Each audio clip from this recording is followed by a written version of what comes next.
Now, is all this really necessary?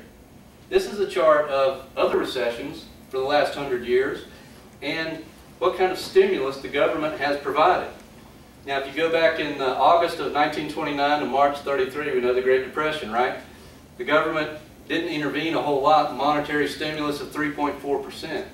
If you notice in the 1950s, as some of you guys probably remember, there were a couple nasty recessions in the 50s. The government did nothing, zero, no stimulus. Did we recover? Yeah. And throughout time, you can see 3.4, 0, 0, 0, 0, 0.7, 0.3, all the way down here. What do we do now? 18%. That's stimulus as a percent of GDP. What in the world is so new about this new recession that started in 07? What is so important that suddenly we've got to throw in a monetary stimulus that's 18% of GDP, way more than any time in history? And as we can see from history, we always recover from a recession if you let the market do what the market does. If you respect free enterprise, it works. Capitalism works. Leave it alone. But not these guys. August of 07, my newsletter. Coup d'etat. But the point is, we would have recovered anyway.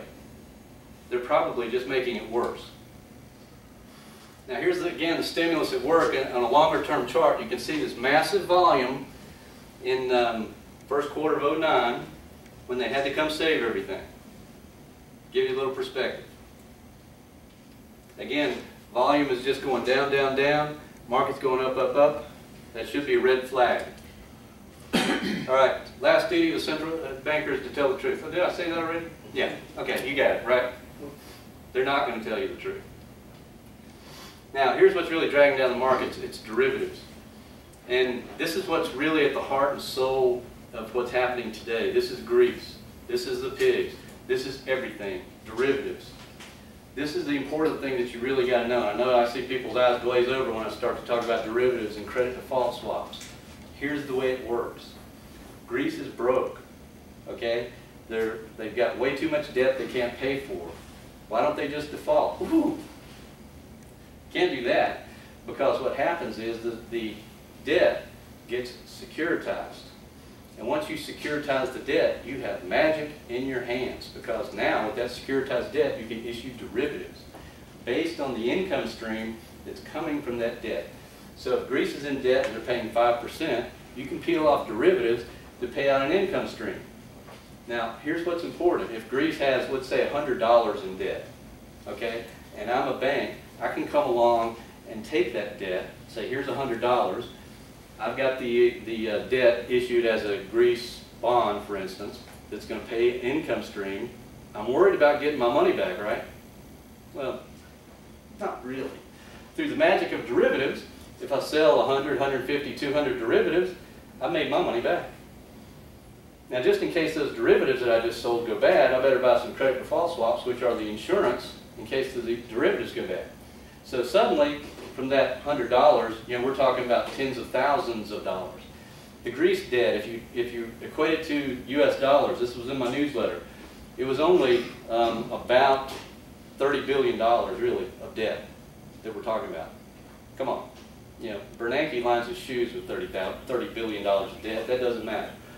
It doesn't matter to anyone what Greece is doing. It's a small country and the GDP is 344 billion US dollars a year. It doesn't matter. What matters is the derivatives and the credit default swaps that are associated with that debt. That's why Greece can't fail. That's why everybody's running around trying to pull money out of their wazoo to get Greece into a position, but it takes time because somebody's got to provide the credit default swaps. Now, Greece is going to be able to get themselves out of debt by issuing debt at 6.5%, I think. Well, somebody's going to buy that, they're going to securitize it, they're going to issue derivatives, and they're going to get credit default swaps, and suddenly you're talking about probably trillions of dollars of debt built on Greece. And Portugal's the same way. They can't go down either. Here's where it becomes very important to us. We can't pay our debts either. We're 13 trillion in debt. Who's going to buy our debt? They know we're not going to pay them. And if we do, we're going to run it off like Zimbabwe, and we're going to pay them back with devalued currency. Here's the key thing. we have to prove somehow that we can generate a revenue stream so that we can pay some interest on that debt that we're going to issue. Therefore, someone can issue derivatives and credit default swaps from that securitized debt. How do we generate an income stream? Taxes. And what did our government do? They looked at healthcare and they thought, well, that's almost 20% of the economy. Let's tax it. Gotcha. And we'll sell it to the ignorant people of this country because they think we're providing healthcare.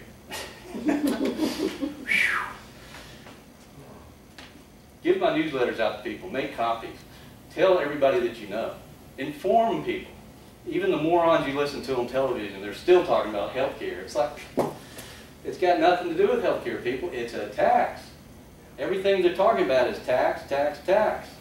Cap and trade. It's a tax. It's a tax on businesses because they're going to tax you on the amount of money that you pollute the air to make the global warming issue. They invented global warming. We just had the coldest winter we've had in, what, 50 years or something? Give me a break. It hasn't even been, we had, what, a couple of days ago, we had the first normal temperature we've had in 6 or 8 months. Global warming? No, it's a tax. We've got to generate revenue streams so we can sell derivatives. If we can't sell derivatives, we can't sell the debt. Not at 3.5%. Maybe we can sell it at 15 or 20. Years ago when Russia got into trouble, Russia was issuing bonds at about 50% interest. Chances are you weren't going to get your money back because the ruble was just going through the floor, but they had to issue debt at 50% interest to even get people interested. Brazil, for instance, interest rates in Brazil are 8.75%. You know, our interest rates are very, very low in this country, and the only reason they keep them low is because we're 13 trillion in debt, and if interest rates go up, we can't pay for it. But we got to keep issuing debt. That's our only way out. Zimbabwe has shown us the way. We're following.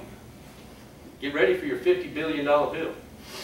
Anyway, this is the way derivatives work, and the derivatives world now is $750 billion or so. I'm sorry, $750 quadrillion with a Q. Go home and write down a quadrillion, and you'll have to stop and make sure you got all the zeros in there. That's a lot of money. Again, the entire market capitalization of the world is only about $60 trillion. The derivatives world is pushing a quadrillion.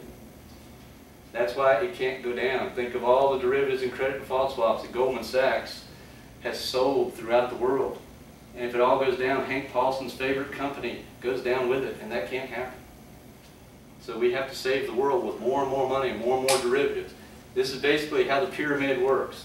Okay, you buy a collateralized mortgage obligation. You can sell derivatives, but you got to buy a swap for that derivative. Then the person that bought the derivative can sell a derivative. He's got to buy a swap, and so on and so on. You see this formation? We used to call these pyramid schemes. This is a pyramid scheme. That's what derivatives are. And suddenly, just out of this one chart of $100, I've produced $1,500 of leverage of 15 to 1. Remember when the banks were going down and Morgan Stanley said our leverage is 60 to 1? This is how they got there. It's all based on nonsense. And up at the top, this crap is worth nothing. But yet, we create all this fall money, this fiat money, out of nothing, thin air, lies.